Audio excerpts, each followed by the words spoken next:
I want to talk about it from the beginning. So let's do this. Oh yeah, Let's do sorry. this. Let's go on the record as of now. And I'm going to lead you both in. We'll hop right into it unless you have any questions before we start. I think All so. right, you're the boss lady. Let's run the show. I'm just here to listen.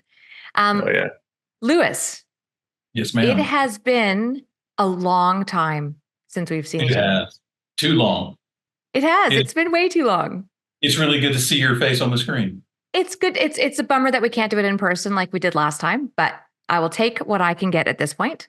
Right And on. today was especially important because there are actually three of us on the call today. So I'm going to do proper introductions and timelines, as you would expect.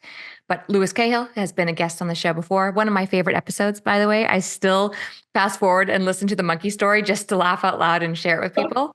But we also have Andrew Grillos on today. And Andrew, you and I have just met about 5 minutes ago. Yeah, like we missed each other at Avid Angler years ago. Oh, really? Oh, wow. Okay. Oh So yeah. we've got lots to touch up on as well. Oh yeah. And like I said, we'll do a proper intro. But Lewis, I've got to Right. ask, what happened to you? I knew that something had happened to your Yeah, eye, I've and got a then new look, right? yeah. So Yeah, like, you're like what? pretty rugged. Like Get right. Get me up to date. When did we see each other last? When did we do our episode? Oh, Didn't have a wow. baby yet. So No, what you it's didn't. So it would have been in the 20 teens. It would have been, I'm guessing, around 2016 or so. yeah about that. Oh wow. Okay. So lots has Yeah, changed. it's been a What? minute. I just heard that you had gotten really ill, and I don't know. I kind of lost you after that. So what happened? So here's what happened to me in 2019. I went in for cataract surgery. I developed cataracts at a really early age. And other than just spending a lot of time in the sun and, flats fishing and stuff, no idea why that happened. But after consulting a lot of folks and getting a lot of advice on the safety of the surgery, I went in and had cataract surgery and it was botched. And so as a result, my retina, my right retina, detached, and I developed a retina disease called proliferative vitreoretinopathy, which is where the retina builds scar tissue and it continues to tear itself apart and detach.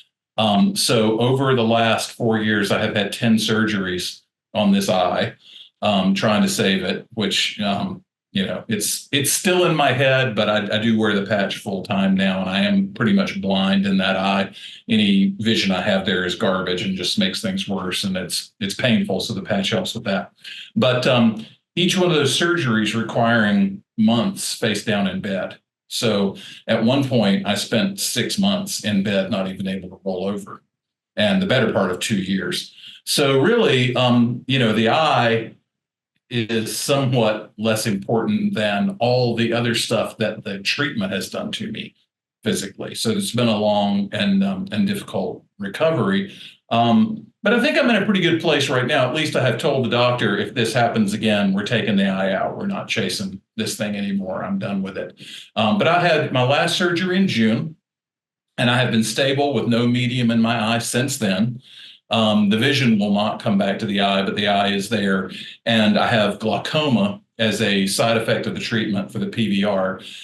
So now we're trying to regulate that and get that under control. And if we can do that, then I should be stable for a while. So two questions then. I mean, I've got lots of questions, but professionally, Ginking Gasoline and your photography, how are they impacted? Well, my photography career is pretty much over at this point.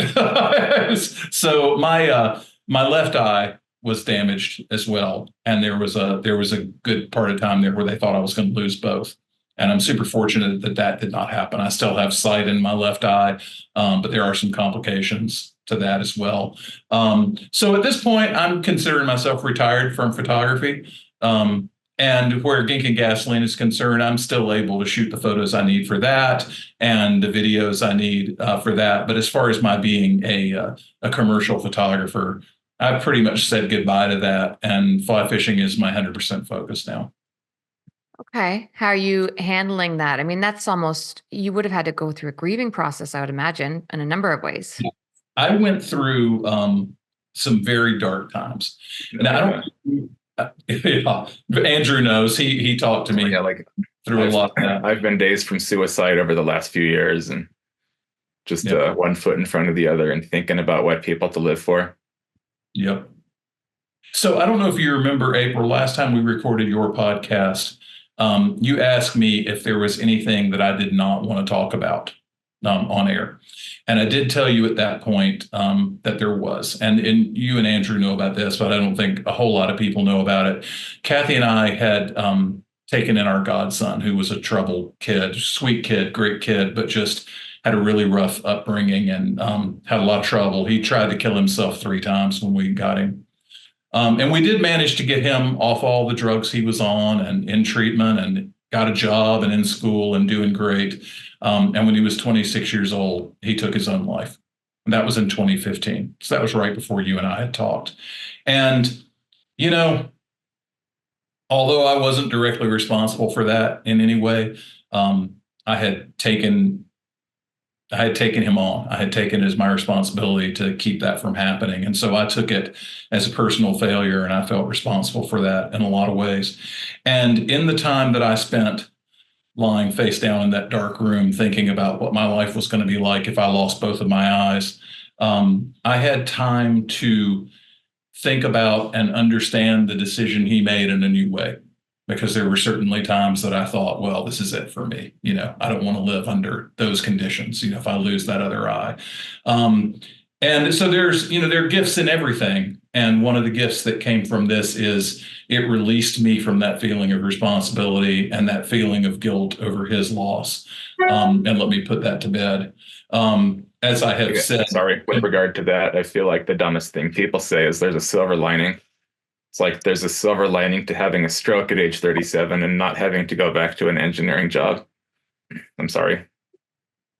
No, go ahead, man. You just said something interesting, though, Andrew, about silver lining. You know, you said that it sounded like that was a trigger, and you don't want to hear people say that. It's a little triggering because so many people said like the silver lining is you don't have to go back to a job you didn't like.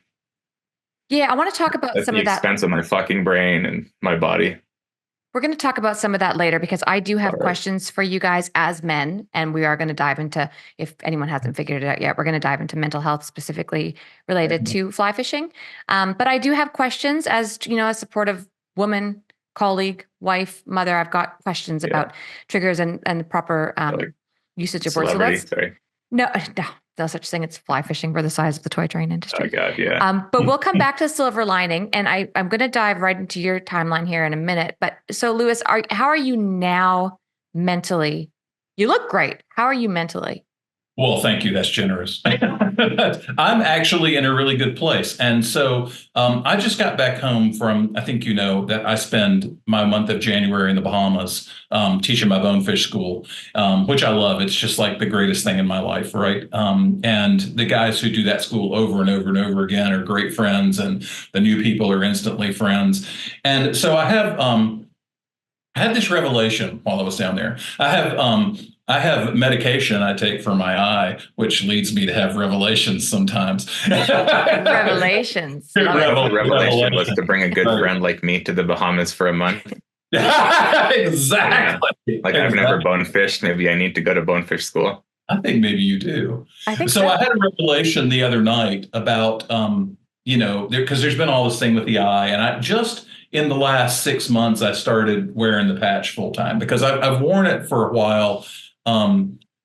For pain management, and it makes my vision better. But I was very nervous about wearing it around people because I don't like being perceived or treated as though I'm handicapped. I hate that shit so much. I had this revelation that, this guy that I am now, with the eye patch and the, one eye and all that is, who I was meant to be.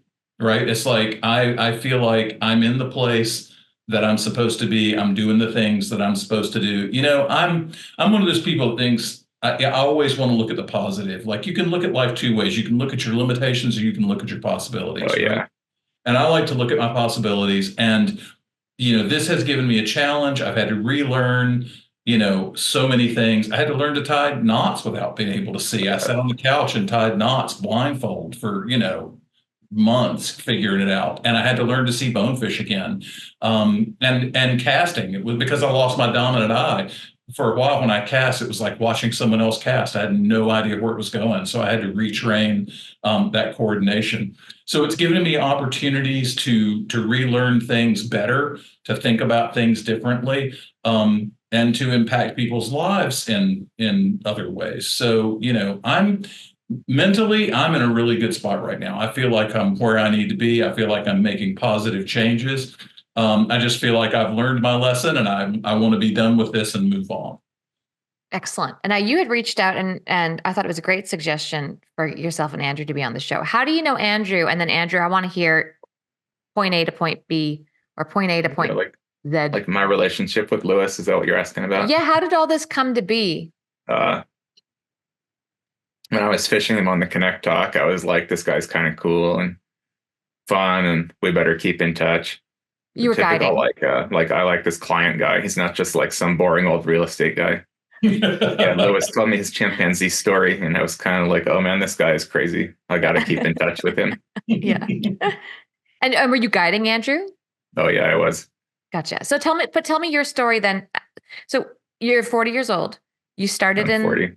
The fishing industry when?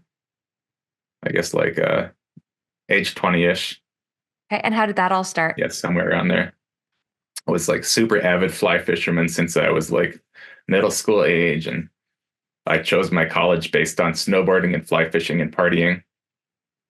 Yeah, so Western State College in Gunnison, Colorado, kind of centrally located around really good fishing and really good snowboarding and really good drinking.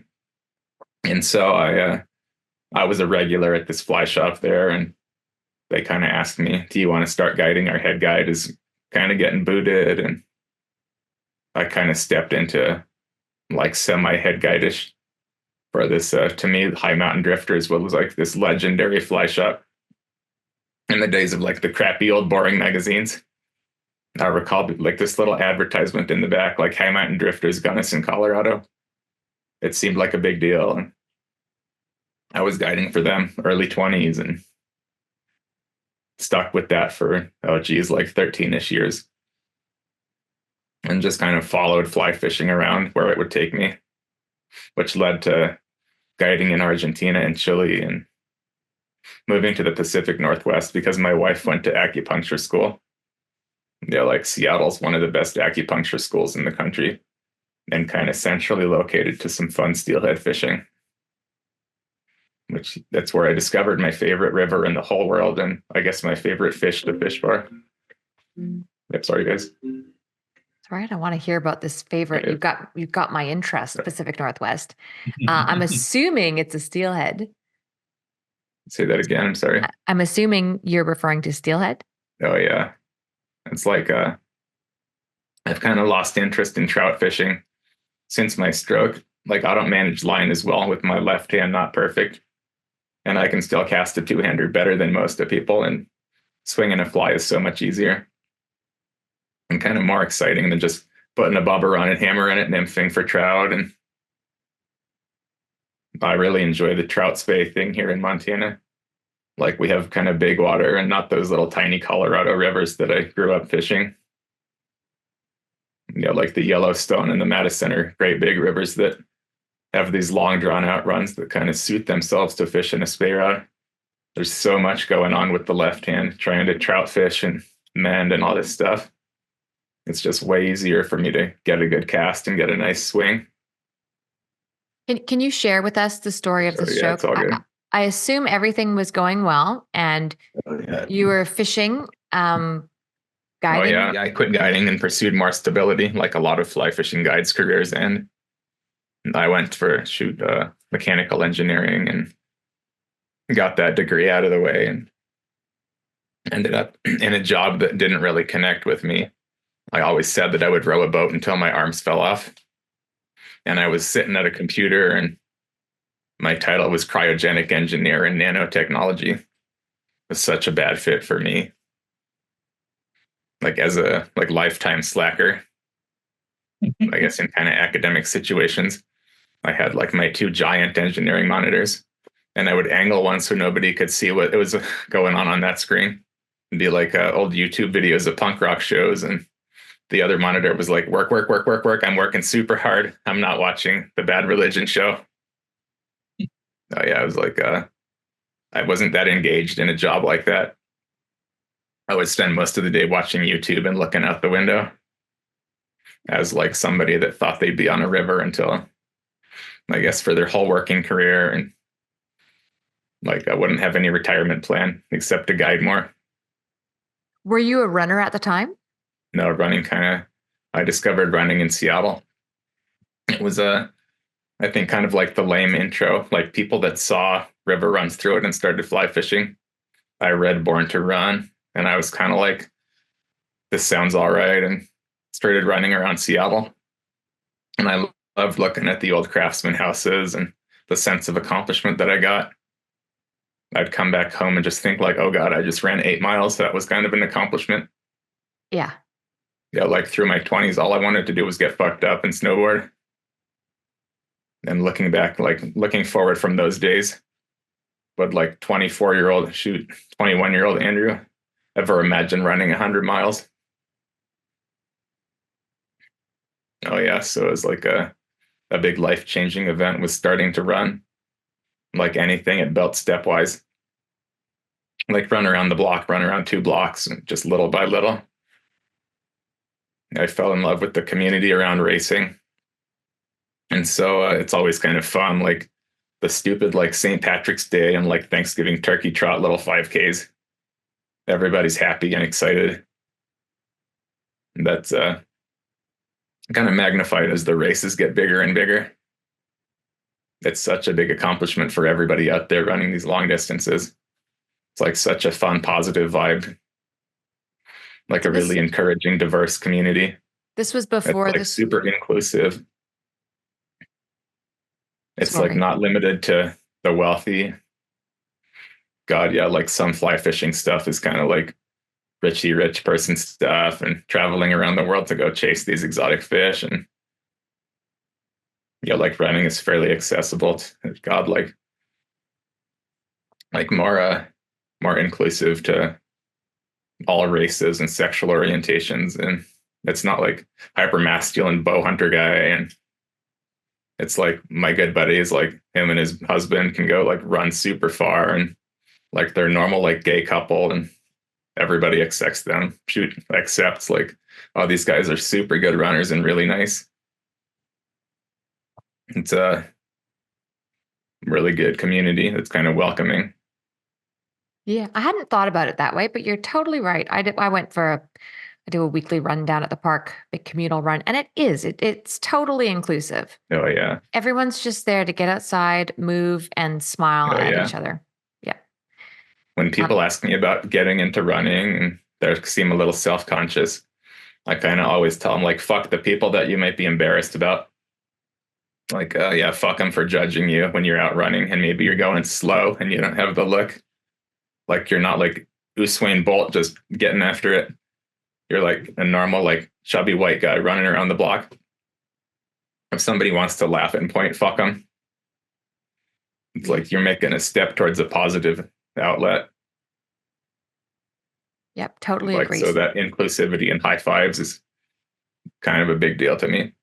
Talk to me about the stroke, Andrew, because that's kind of the big elephant in the room. I'm a sharer, so I'll get after it and tell you all the craziness. So it was a month after I ran my first 100-mile race. It was like the I Am Tough race in Idaho, like Idaho Mountain Trail Running Festival thing. I feel like I Am Tough sounds like a Tough Mudder kind of corny race. It's like the acronym.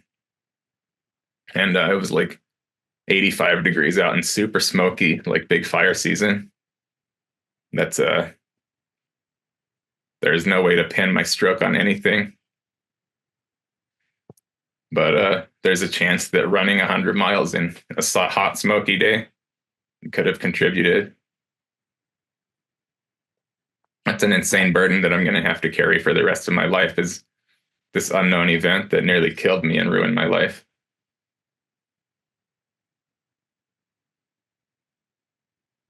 Yeah, and I'm sorry, it was election morning, so I was in my downstairs bathroom, like scrolling on my phone, like looking at the election results.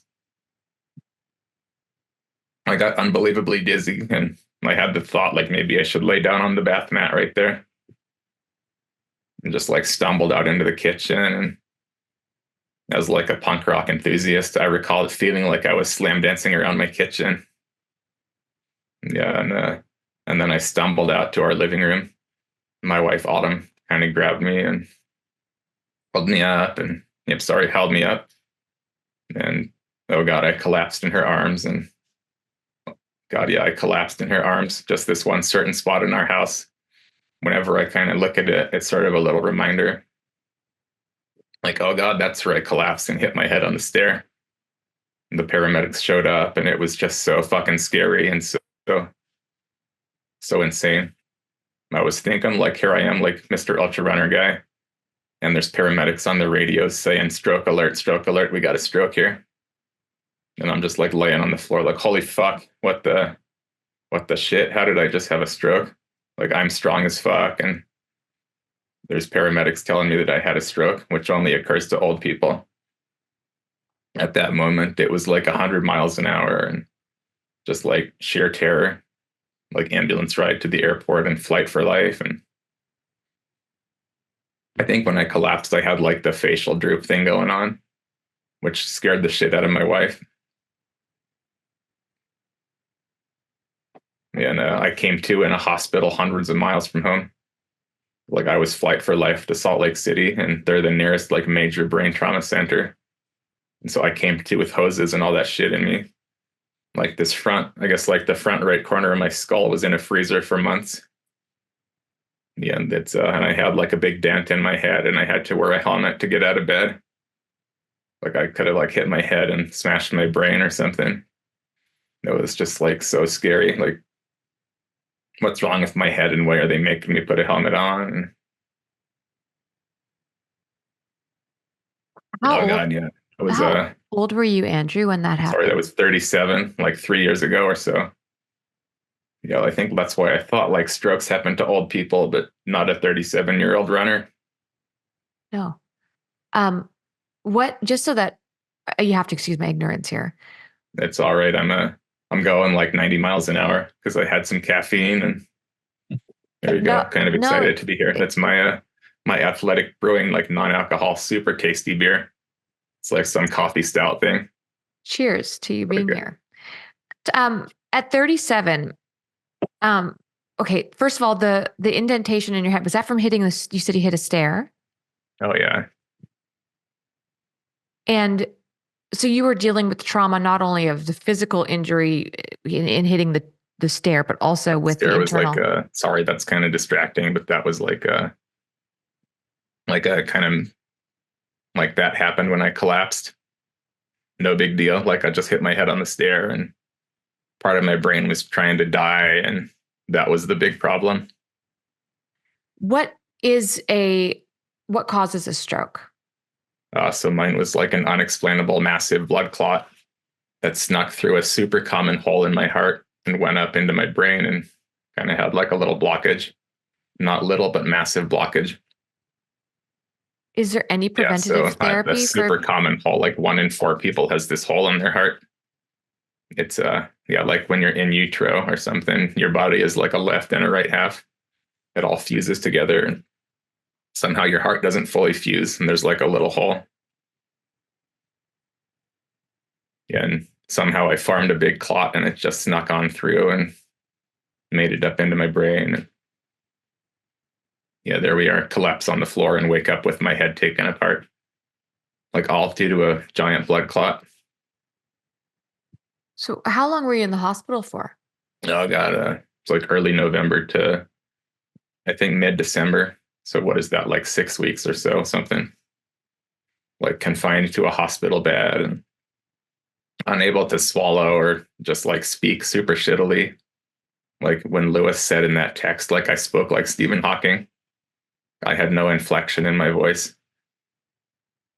Yeah, like I spoke like a robot for months after. I've had to delete videos out of my phone from then. I tried to do a public thank you to my friends Nick English and Josh Mills, who kind of spearheaded my GoFundMe. I deleted that shit off Instagram because it was so painful to look back at myself talking like a robot, kind of with this same perspective. This is like my interview spot where you can see all my reels. It's like I my love it. little fly tying cave. But you've come so far, and I cannot believe it's only 3 years ago. We've had some very dear friends who have recently, a couple different people, suffer some severe strokes, and not even.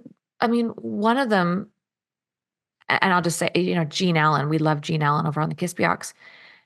It's a struggle to get a word out. You're just exceptional. I can't believe I'm looking at you after only 3 years. Like, it's been a really hard road, and at first I was just so terrified, and I had to learn to walk.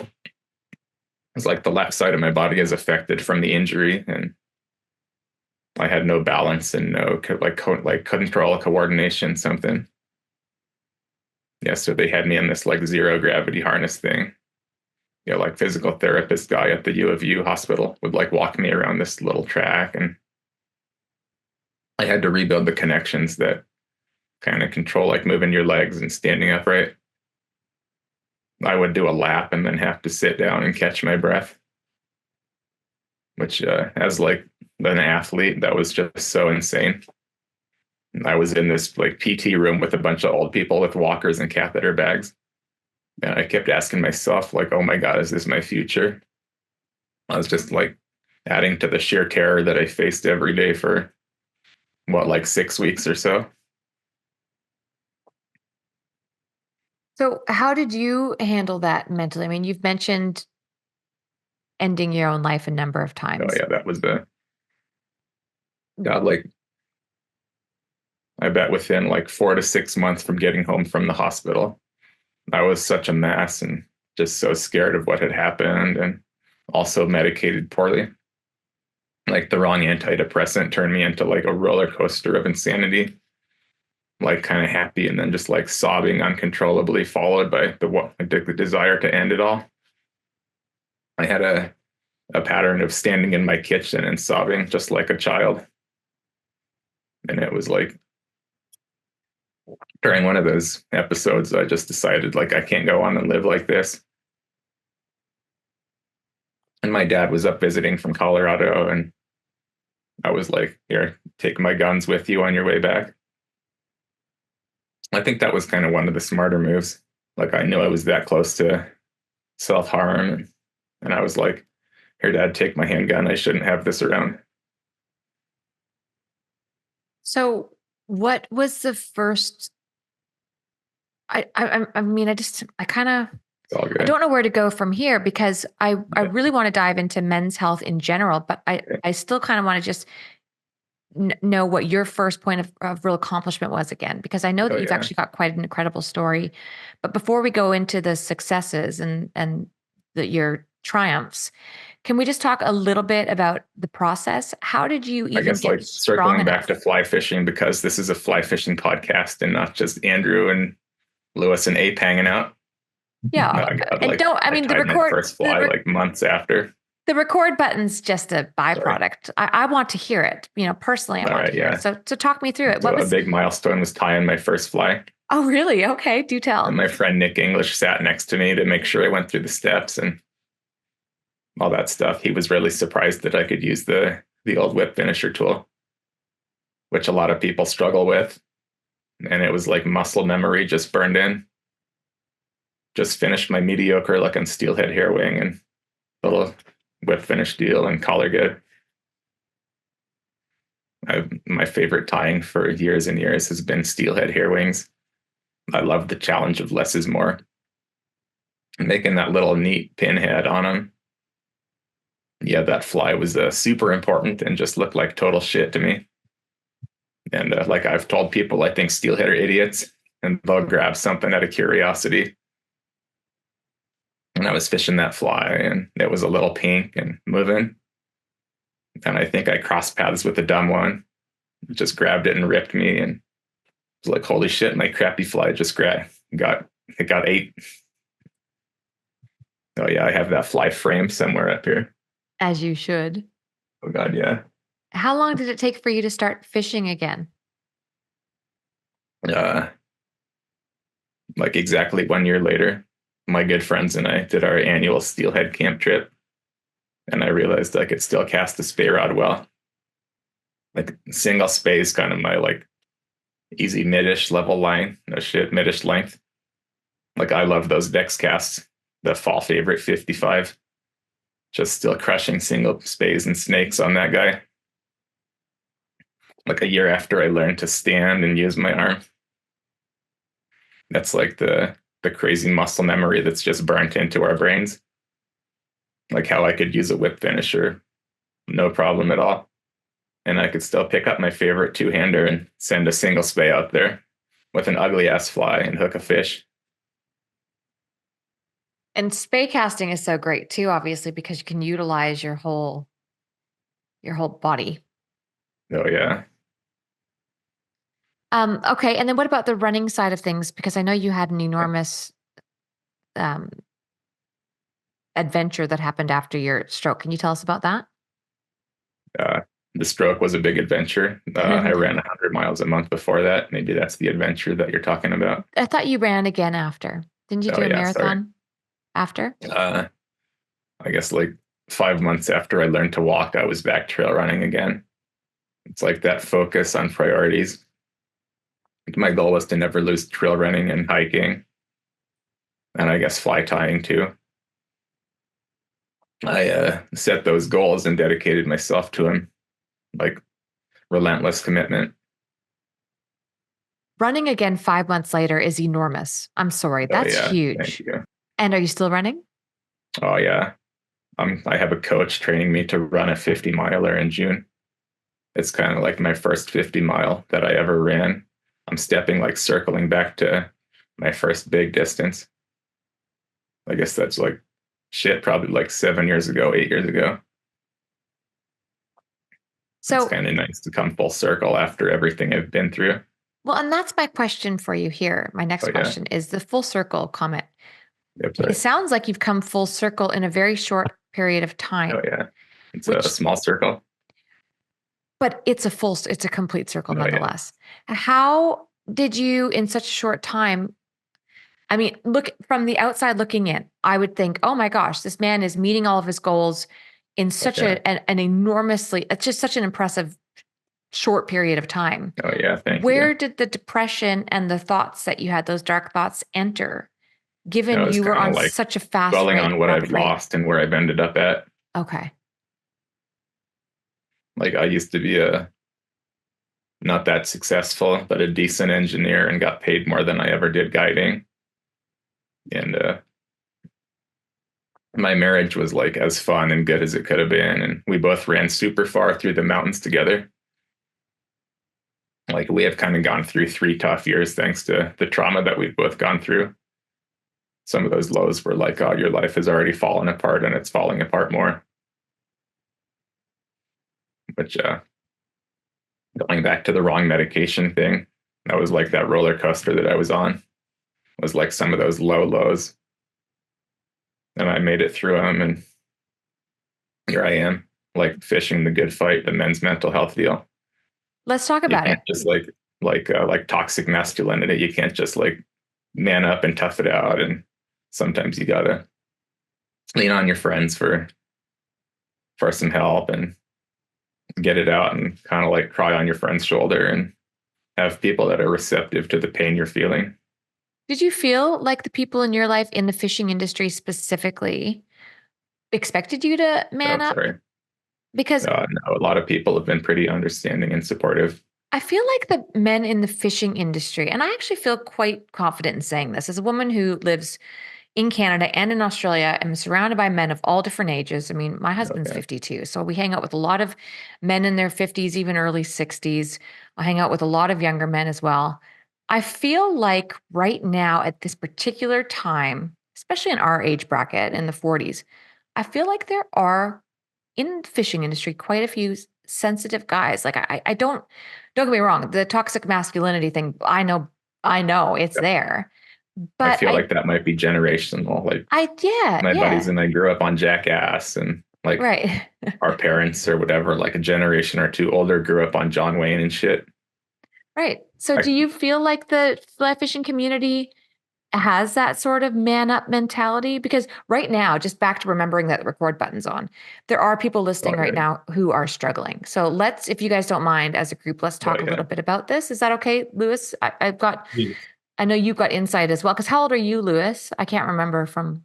I'm turning 62 in April. Yeah, right. You old motherfucker. I can't wait to come stay in your guest room. I want to hear you guys discuss this. I'm going to take a step back and just listen and learn for a few minutes here while you guys discuss mental health and support in the fly fishing industry specifically, and what your experience has been with such. So I can tell you a couple of stories about that. When I was first recovering, and for a long time, because I lost my dominant eye, my vision was super sketchy for a long time. Really, still is, not as much, but very disorienting and kind of difficult to get around, and being physically weak from all the time in bed. And I will never forget the first time I went out and tried to fish again. After that, I'm sure you remember my buddy Justin Pickett, works with me on Gink and Gasoline, does the Of social course. media.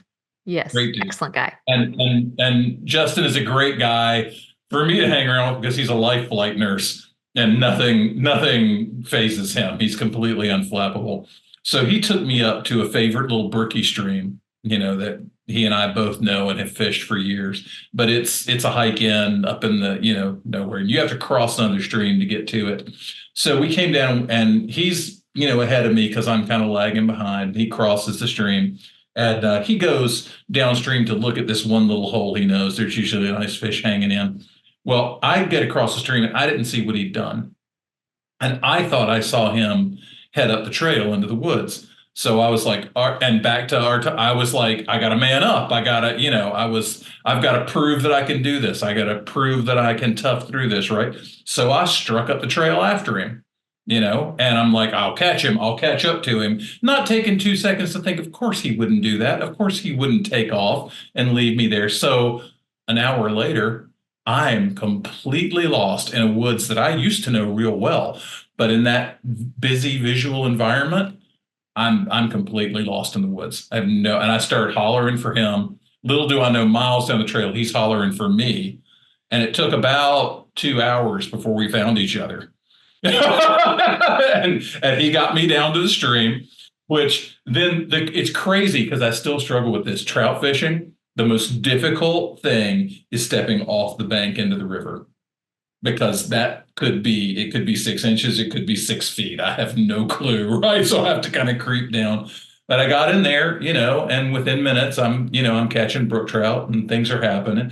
And it was awesome. But, it wasn't much of a fishing day for Justin. He definitely nursed me, along the way and literally carried me out of that place, because by the end of the day, I was completely spent.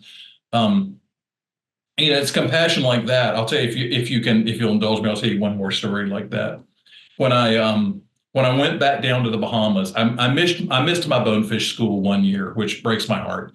But I was able to get back down there. Every other year we scheduled my surgeries around it. And even when I wasn't really physically up to snuff, I went.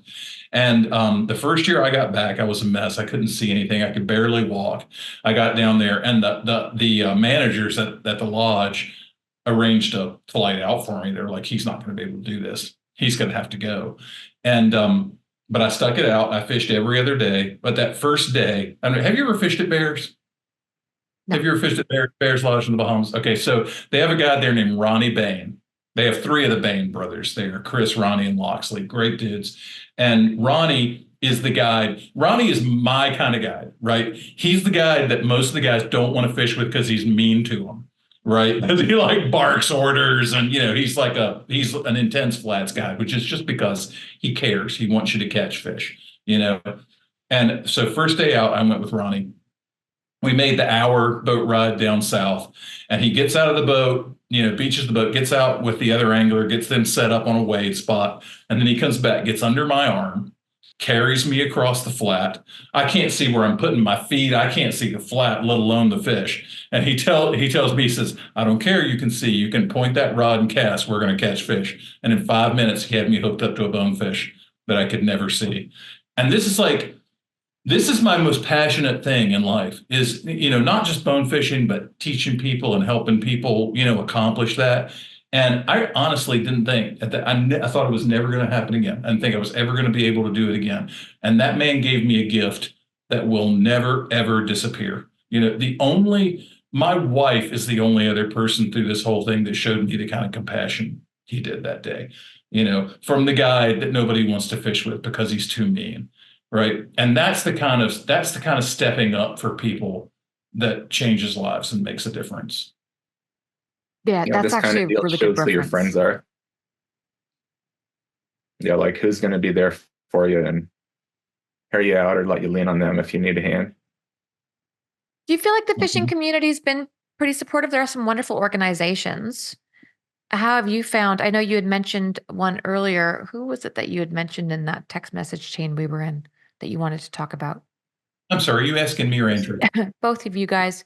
Yeah, one thing. Um, Yeah, when I was thinking about this, one thing that I wanted to add, and yeah. so like fly fishing is kind of a recreational, fun focused thing, which my good friend Ken pointed out to me. He was a regular customer at Avid Angler, and maybe you've guided him, April. I think he's a huge steelhead nut, and he's like, I was talking to him after the stroke, like full on Stephen Hawking voice days for me. And Ken said, like, I'm not surprised that fly fishing came together and raised so much money for your bills. And that's kind of a fun, focused thing with a lot of people that are here because they're the right match. Oh shit! I just lost my train of thought there. Well, I'll tell you, there are a lot of people in the fly fishing community and the industry who love you, and that's why so Oh many yeah, people thanks. stepped forward. Because for a guy who described himself earlier as a lifelong slacker, that could not be further Yeah, from the well, description I would give you of Andrew Grillos. I don't know anyone who expects more of themselves than Andrew, and that's I why keep he's it real running with people. Like a that's why they were fly shop customers from Avid Angler just coming out of the woodwork to help me out. And people appreciated that I was myself and like genuinely take an interest in what they had to talk about. Yep. And be respectful. I think people said like Andrew was respectful and really helpful, and that goes so far. Yep. Do And you I think think? you were probably thinking of Fishing the Good Fight, which is an Oh organization yeah, in Colorado oh that yeah, focuses on men's health, and they run retreats. Really, really great organization. Andrew's been to their retreats. I have not, but they really seem to be very focused and doing great work oh yeah. and They're. hearts in a good place I about think it. firsthand Jennings kind of has come to appreciate men's mental health care. The guy behind the whole deal. Mhm. I think he was a step away from like an NFL football career or something. Like an injury led him to losing some kind of a deal or something, and like full on crazy depression, like couldn't get off the couch kind of thing set in. And he got pulled out of that by God knows what and found fly fishing later and kind of realized that that could be a vehicle to help men out. He's got kind of like that sensitive, thoughtful side that a lot of us like more normal, healthy guys have instead of like toxic masculinity, tough up, man it up, boy, some shit like that. Can we just touch on? I know there are people listening right now who are rolling their eyes, thinking woke, woke, woke. Oh yeah, Toxic masculinity. I don't know what the definition is for you. For me, it's open the door for me. Please open the door for me. I'm not that girl. I would like yeah, people to open the door for me. But um, in fact, that's why I love Montana. I love the gentleman in oh yeah. Montana. Like, But for me, it's the whole like man up pussy. yeah, or just having rolling your eyes at any sort of Oh yeah, sensitivity for or sure. any Yeah, like any sign of quote unquote weakness. You oh know, yeah, that's I kind of got a really cool thing to share about that. And so like I spent hours crying at my fly tying vise here, and I was unable to crush my signature patterns and just like shittily tying them and like lots of crying, staring at my vise and an empty hook. Which, when I told that to Rooster, he said he got kind of teary at his vice tying that night. Like Rooster is like Mr. Big Personality, hilarious guy. And just getting him to say like he kind of cried at his vice when I shared that with him kind of showed that he's like a real guy with real emotions and not just larger than life Rooster. Like he's got little girls, so I'm sure he's kind of got a sensitive side. oh, he's a big softy. Huge. yeah. I've got a question for you. Do you think that there's this unwritten or invisible line where people tend to, I'm going to use the word sympathize, even though it's probably the wrong word. And in editing, I'll be kicking myself that I didn't come up with a better word. But That's all good. maybe even people being able to relate more to mental health deterioration due to physical injuries than, say, someone who suffers from anxiety. For example, Lewis, that guide in the Bahamas who was kind to you, he could physically see that you were going through a hard time, whereas he might not be able to see somebody who's suffering from anxiety or depression or whatever it may be. Do you feel as though there may be a difficulty or some sort of, even prejudice based on whether it's a physical injury or whether it's a mental issue that can't be seen? I think there is. I think that line's a little blurry, because I've had people treat me incredibly. Yeah, maybe a little blurry for you, Lewis. See. Sorry. Is that too soon? You're one of my good friends, so I can just throw shit like that at you. Sorry, man. He just threw a pun on you big time. He said it might be a little blurry for you. You're right. Like, I had a guy at the Moe's, the Moe's, no, it wasn't Moe's either. I'm sorry, it was Willie's, the burrito place. They don't have it in Australia or Canada, but I was at the Willie's burrito place. I had a guy throw my order in the trash and refuse to serve me because I couldn't read the menu. Oh, fuck that guy. Oh, yeah, that's what I said too. That's what I said on the Yelp review. There's no fucking with you because you're not a small, wimpy guy. Like, you could have just pulled that burrito out of the trash and made him eat it. Well, I'm not quite the man I used to be, believe me. But yeah, I think you're right. I think there is that line. I think that if you've got, and it's interesting how it works because, sure, this about me too. I'm also deaf as opposed. I've got a 50% hearing loss. And, yeah, right, exactly. All that rock and roll is what it was. If you I love your old punk rock photos or new wave, whatever you were. Andrew and I are both old punk rockers. Oh, yeah, but if you were missing an arm or if you were missing a leg or something, then that's different. But when you have if you have hearing loss or vision loss or something like that, people are super impatient about it. They're like, why don't you get hearing aids, or whatever it is, right? And that is one thing that the patch did change. When I started wearing the patch, people are kinder about it. People see that. It's also a visual cue that, hey, people get really mad because I bump into them and stuff, and this way, at least it's a cue. They go, oh, he can't see over there. I've also been told I look like a contract killer in it. And I think that probably helps. Oh, yeah, whatever. Oh, yeah. I think you look really cool, but I do know quite a few men in my personal circle who are struggling emotionally, whether it's by going through a divorce or going through a change of tides in their life or career, financial burden. It's very heavy. And I don't want to compare somebody who's just, one of the many counselors that I've seen over the last 3 years said it's like I had a midlife crisis set in. Yeah. Not set in, but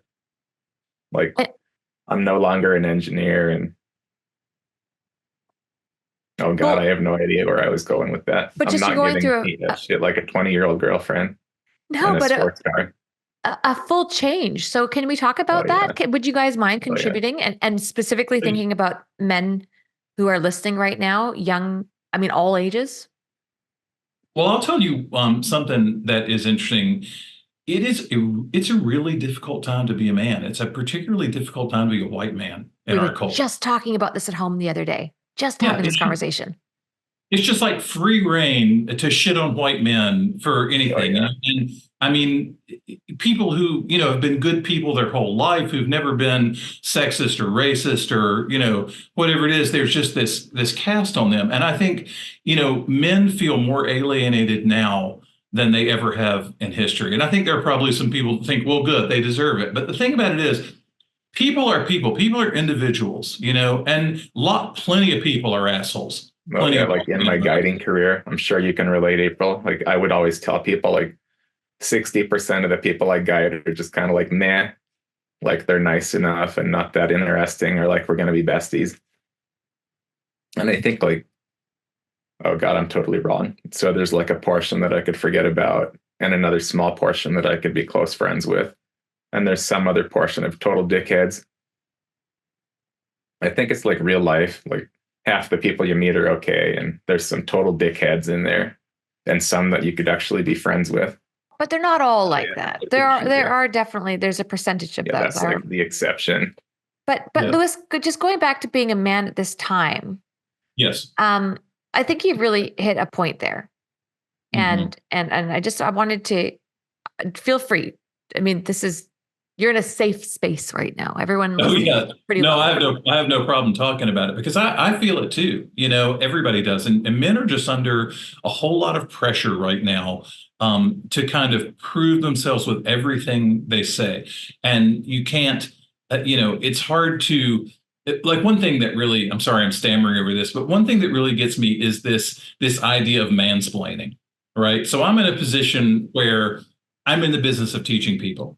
I'm in the business of offering information, both online and one-on-one. And now, if I'm trying to explain something to a woman, I have a loaded, it's a loaded situation where I come in right from the start because I'm a man. I'm not supposed to explain anything, and it is challenging. And men, I think particularly younger men, just feel under a lot of pressure with that, And so that's hard enough. And then the other thing that I think is key to this is that when you have a problem like Andrew or I have, there's a phenomenal amount of pressure to put a happy face on it for people. Yeah. People want to hear That's that. one of the toughest things for me is people telling me they just want me to be happy. Like as I'm dealing with depression and kind of these sad reminders day in and day out. Right. So as if you so hard didn't have hearing people enough say job. we just want you to be happy.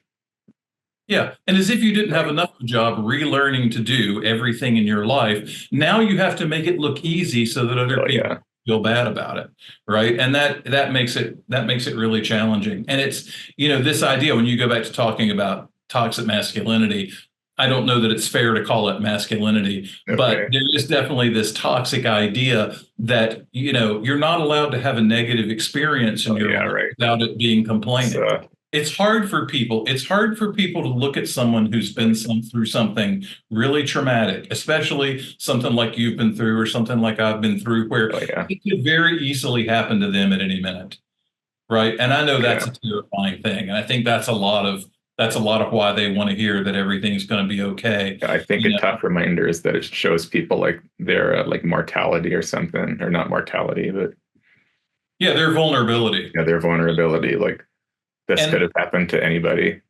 And the better message, I think, is that, yes, you're vulnerable. I'm vulnerable too. And I can still beat this. I can still get through this. I can still have quality of my life, even though something terrible has happened. Yeah, that's but I'm still vulnerable in the process, and that's okay. Oh, yeah. And I'm okay with sharing my vulnerabilities, that I cried a lot and like went out to my shed and just threw stuff around and screamed. It was like I was just a mess from what I had been through. So how do we then support that? I'm thinking back to when I was reading It's Okay Not to Be Okay. I always get the title messed up. Yeah. It's okay not to be okay. It's okay to not be okay. Regardless, one of the things that really resonated with me is just through a grieving period. Oh yeah. People do try to find words to make you feel better, like silver lining, as you mentioned when we first started. What is, in the book, she goes on to say that it can just make you, it can be infuriating to have somebody constantly be saying, it'll be okay. I was reading it after I'd lost my Colby, which was for me a life-changing that viewpoint kind of cost me a couple friends.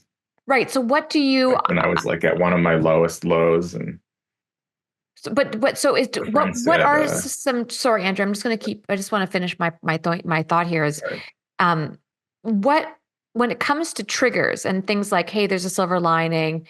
Are you okay? You can get another puppy. You can get another job. You can get another husband. You can get another wife. You can, whatever it may be. What should we be sensitive to as far as the people asking the questions to try to make you both feel better, or anybody in our life feel better? What are some triggers for you guys? First of all, to be there, that's where I was going. A lot of people go. I'm sorry, go ahead. What do you mean? Like I told you, Lewis, early on after my stroke and with your eye thing, Like, if you want to just call me and cry into the phone or scream into the phone, I'm here for you. But what is be there? Okay. And I'm asking, and I really need to preface this actually, because the more I'm speaking to you both, the more things are really firing in my head. I've got a Like, I very felt good very guy. alone a lot of times, and I But so think I just want to that finish. I'm personally, I've got a really good male and female friend, both who don't know each other, both who are standing on the edge of the world right now, and they are at the stage that you had spoke about earlier, where they're ready to end it all. oh When you yeah, say be there, what do you mean? Do you mean get in an airplane and fly there? Do you mean check in every day? oh no, What just like do you mean? kind of try to check on them and have the emotional intelligence to read it and be like, oh, they're having a tough time, and what do they need? Like, I didn't need somebody to tell me this bullshit after school special. Like, if you hurt yourself, think of all the people you'll hurt. Like, as I was in so much mental pain and anguish, I called her out and said, you're just going through the motions, and that's bullshit, which I think kind of cost me a friendship. Mhm. Like, I had other friends that would listen to me and just hear my nonsense as I was like, oh my God, it's so fucked up. I'm so sad. I lost this and that. And I used to be this amazing fly tyer, and I don't tie perfect anymore. Like, my whole life fell apart, and I just needed somebody to let me vent and kind of be there to listen. And I think that's the key. I think that there's nothing you can tell somebody about their Oh, yeah. situation. When you have a traumatic event, you spend 24/7 rolling over in your head. What's going on? What could Yeah. change? How did it happen? How do I get out of this mess? You're Yeah. in Like, that constantly. yeah, constant There's nothing reminders are anybody super can hard. tell you about it. The thing to do is to be there to listen, to hear what's going on with that Yeah. other person, to let them be themselves, and to not. So you get two common responses. There are two common responses you get in a situation like that. One is people just disappear. I had friends that Yeah. I didn't hear from for years who just then when you see them or something, they're like, "Well, I knew you were going through a bad time. I didn't want to bother you." And what it Oh, really yeah. is they didn't want to bother themselves with it. They couldn't deal with it, and so they just avoided you. And then the other response you get real commonly is people who call you up and they ask you how you are. And, you try to give them an answer. You say, well, it's been a little challenging. It's whatever. And they keep trying to put that positive spin on it. Yeah. Like, people can't handle Ooh, when you that's say I'm me. terrible. No. Yeah, that's not I'm helpful when you do. listening. Keep talking. What do Yeah. you do when you're so my female friend, I try to put the positive spin and listen. And I will say the listening, we've been friends for decades. And so the listening I have learned over the last 20 years is the go. So that's where I've landed with her. But with this male friend, every time we speak over the last year, it is the same recounting what got him in the situation in the first place. We're constantly reliving and never coming out of the hole. And it is officially now, it has worn me down to the point where I now am avoiding phone calls and now I'm feeling like a shitty person. Help. What do I Well, do? let me share something with you about that. So we just lost my mom in November. She I was know. 94. Sorry. She had dementia. Thank you. I would not have wished another day on her like she was living. But she had narcissistic dementia, so she was very difficult for everyone around her. They threatened to throw her out of the hospital at one point. She was such a handful. And I told one of the people who was complaining about it that, if she's making you miserable, the misery that you're feeling is one tiny fraction of the misery that she's feeling. That's You're why making this me is. jealous, Lewis. So if you, oh, I know this is Yeah, Van. your cat. Anyone not He, watching on YouTube cannot see that you just have had the most beautiful cat crawl up and perch on your shoulders, and you're making me jealous too. And I'm just going to say, for the record, it's one of the cutest things I've ever seen. thank you. I want to I'm get gonna him a screenshot parrot costume. Okay, there you go. I want to get him a parrot costume for Halloween. it. But anyway, so if you keep going back into that hole with your friend, it's probably because he's in that hole. He's still living in that hole, and I hate to say it, but he's the only one that can get him out. You can't do that. So what do you do when the calls are just, and I'm talking hours and Okay. hours of digging in the same hole? I start to wonder if he's losing it. And and I totally admit, I get to the point where I look at my own life and it's like, I cannot be in this hole with you. I've got to get on with my own day. Yeah, Um, it's It's really, I don't know what to say. I don't know how to be supportive. And I end up, as you said, feeling guilty at my own reaction and my own impatience. And and it just makes me feel like a real awful person. It's not a good feeling. And so you end up distancing yourself because you don't like the way you feel and how you know, handle the situation emotionally. I can tell you some of the things that people did for me that made a difference when I was Please. in the darkest place and when I was, in bed or not bed or just getting out of bed. I had a friend who came to see me from California. He was flying somewhere on the East Coast, but elected to fly into Atlanta and rent a car and drive so that he could come by, and see me. And I was just getting up on my feet at that point. I had to walk with a cane and stuff, and took me out to eat, got me out of the house. I had friends that when I was in that phase were like, "Hey, can I come?" Because I couldn't drive for a long time. Can I come pick you up and take you to lunch? I Like had, one-on-one is really big. yeah, I Like had I a tend to friend who isolate came. myself, and I'm like sorry. Autumn, my wife, pushed me like, why don't you reach out to people and hang out and just don't tie flies and isolate, and like being around people kind of helps if you're having a shitty time.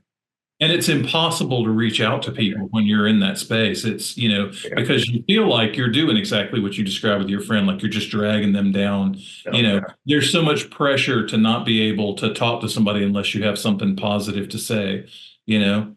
And like I had a friend who came over because I couldn't drive my car, the battery died. And I had a friend who came over and put a battery in my car, didn't even come into the house, didn't talk to me, but would call my wife and check on her and ask what could they do for her. That meant a world to me. And as stupid and old fashioned as it sounds, people who sent food just sent Oh, food. Yes. Yeah, so it Oh, was I'm doing something good. right. I'm a food sender. Okay, good. Oh yeah. Oh yeah. Spoonful of Comfort. Do you know about Spoonful of Comfort? No, It's what's my that? favorite thing. It's an online service where you can order soup and cookies and stuff and have it sent to people. It's wonderful. It's amazing. People did that for us, and now we do it for people all the time. And we had another friend who just would go to the grocery store and just leave bags of groceries on our door, and text and say, because a lot of this happened during the pandemic, so we were locked down, and it was weird. Weirdly enough, I have this guilt surrounding the pandemic because people always talk about how terrible it was and all this stuff. The pandemic was the best thing that ever happened to me because Kathy's work, they started working remote. So before the pandemic, it was me face down in bed, and she would leave a Yeti mug with water and a sandwich cut into 12 bite-sized pieces on the night table.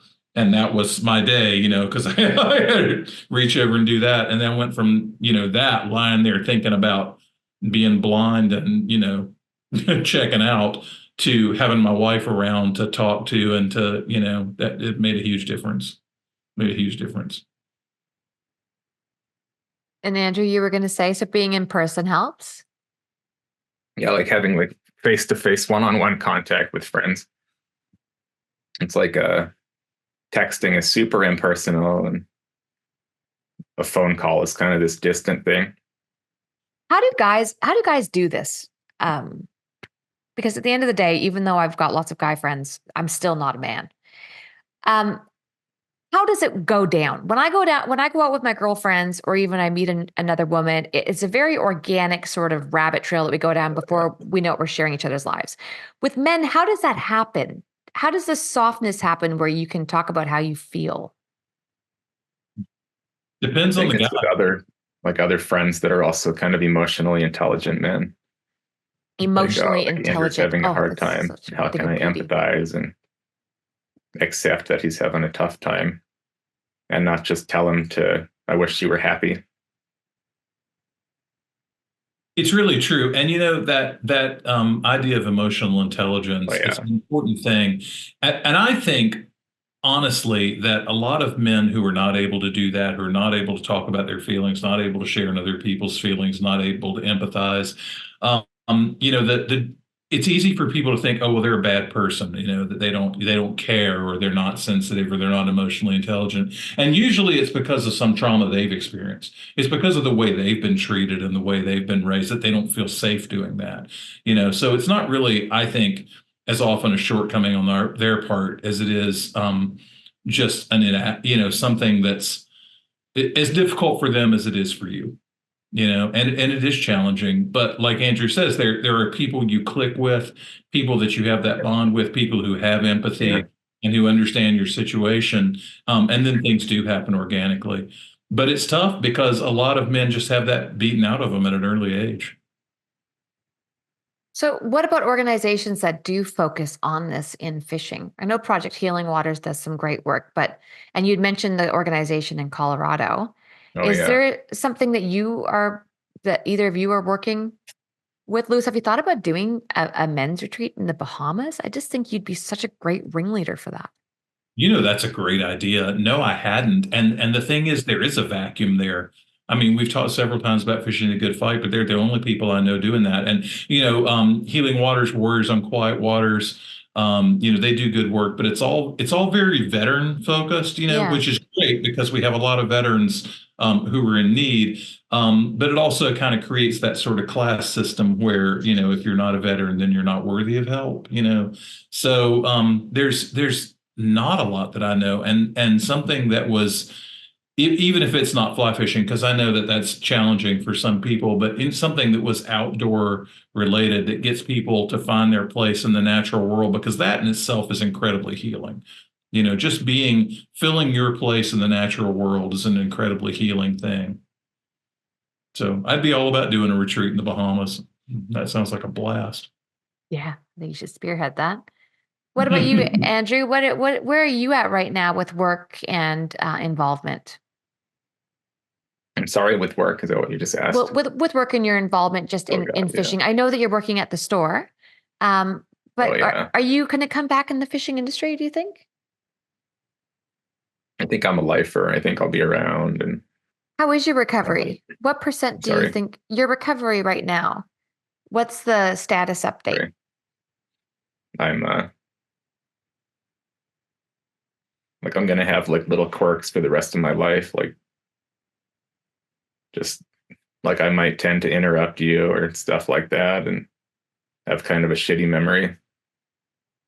I've come so far physically that I'll still be able to run ultra marathons and tie flies and cast a two-hander well. That's all kind of stuff that's pretty unaffected at this point. I'll tell you one thing that was really clear, even in those early conversations I had with Andrew, when like he said, he talked like a robot and had Oh no God, yeah. information, that I could tell, even in those conversations, that the man I knew was in there and he was fighting to get out. Oh And yeah. you can't believe the difference between him, them, and then and now. You just can't believe it. It's quite incredible. I cannot believe it's only been a handful of years. It is inspiring, completely inspiring. Oh, And thanks. I he guess is with one of regard the to that, I think it's been kind of tough at this point, sort of hard on my wife and I, after everybody telling me what a hero and what an inspiration I am, has kind of built a bit of an ego. Like I'm a badass motherfucker and look at what I've come back from. I learned to walk and I'm running ultra marathons and I'm so inspirational. And it's kind of been a little hard to handle. I've always kind of been quieter, like I'm just Andrew and like it or not. I know I'm like Mr. Inspiration. And it's kind of well, been a tough adjustment getting that kind of feedback on who I am. I don't know about being Mr. Inspiration, but I Yeah, will right. tell you this time and time again, when I was in dark places, I would think about you and a couple of other friends and think, you know what, my life could sure be a lot worse. Oh yeah. Because that is a lot of pressure. I hadn't thought of that. When you do have those accomplishments, then all of a sudden there is that pressure of maintaining it and staying strong. And also, I don't know about you guys, but the darkest time in my life, I went through a major or breakdown, to be honest, landed me in the hospital where I just needed to live every single day as if it was my last. Because I had vowed that if I would survive at the time it was my car accident, if I could survive the accident, that I was going to live every single day and not take one moment for granted. And eventually that pressure, it really tore me down. It wore me out. Because then you're tired one day and you sit on the couch and you eat nachos and you waste the day watching Netflix, say, but we didn't have Netflix back then, but you know what I Yeah, mean? you're You Canadian, waste the so isn't day. it poutine? Right, right. No, I was, Yeah. and this is like 20 years ago. Yeah, Right. 20 years ago. But you, and I know for me, I'd be like, I wasted a day. I should have been out there. I should have been doing this. I should have been helping people. I should have been building my career. I should have been fishing. I should have been making the most of my day. And when you realize how short life is and how valuable it is, there is this insane pressure to live every day as though it's your last. And it's not sustainable Yeah. for a lot of us. It's not sustainable for anybody. Yeah. Mhm. So moving forward, first of all, two questions. Is there something, again, specific to men's health and fly fishing that I just don't know to ask that I should be asking? I don't want to have this opportunity and miss it.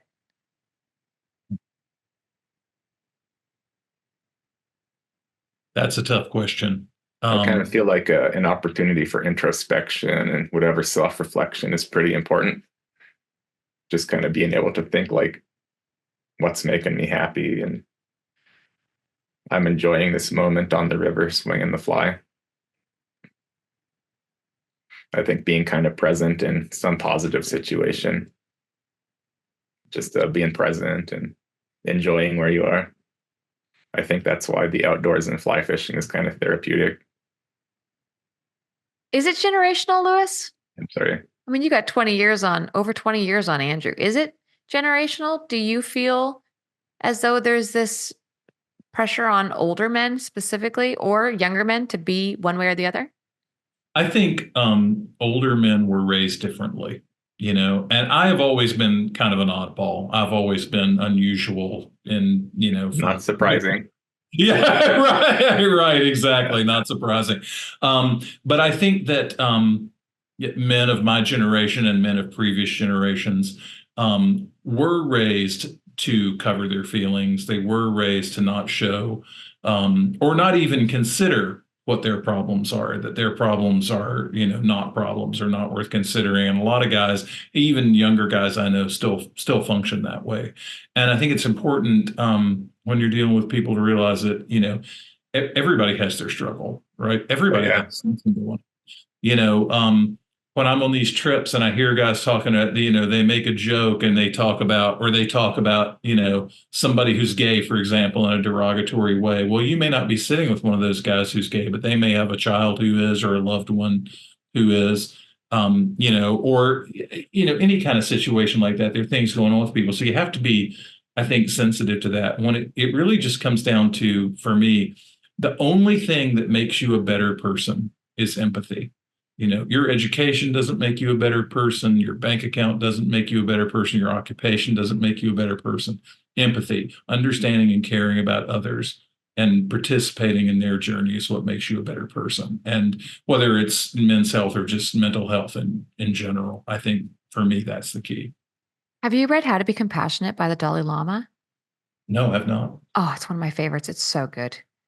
I used to take people's anger towards me or life so personally, and now it's just, I feel for them. Empathy, you're right. That's a great point.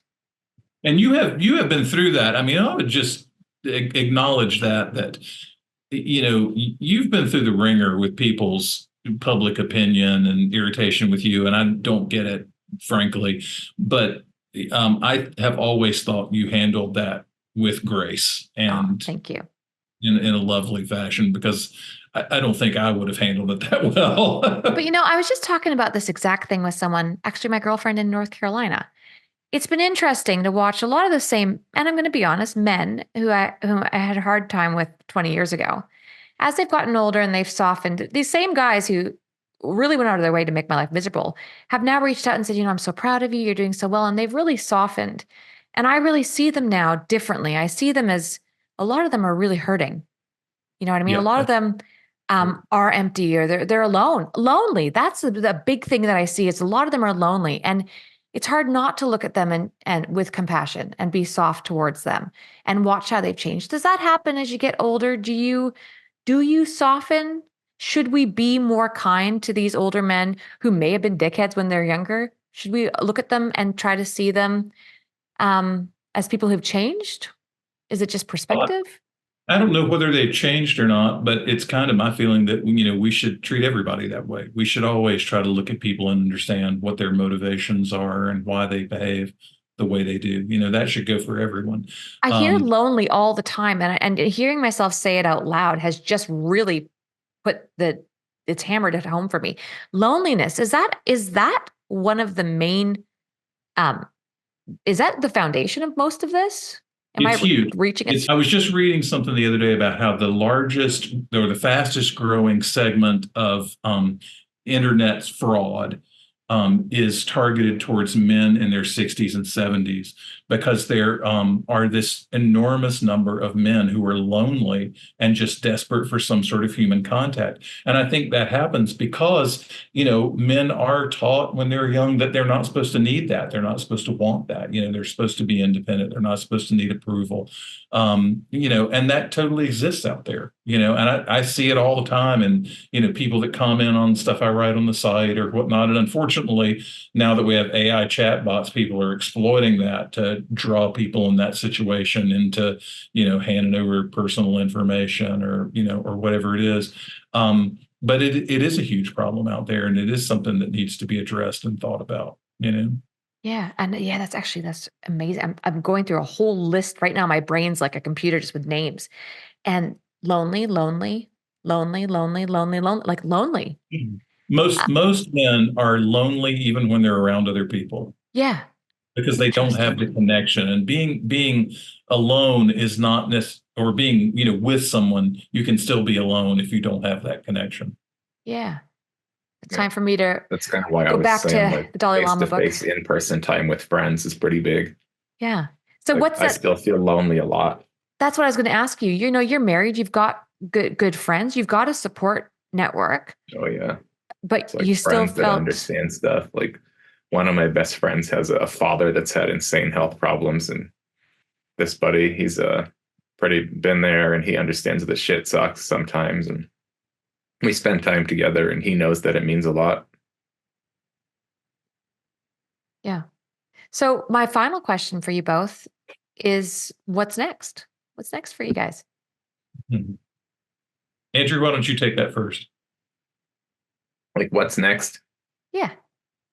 I don't know. I've got a 50-mile race in June because running is such a big part of my life. Like, I keep setting high goals, and that's kind of what's driven me. Was to set goals and work super hard towards them.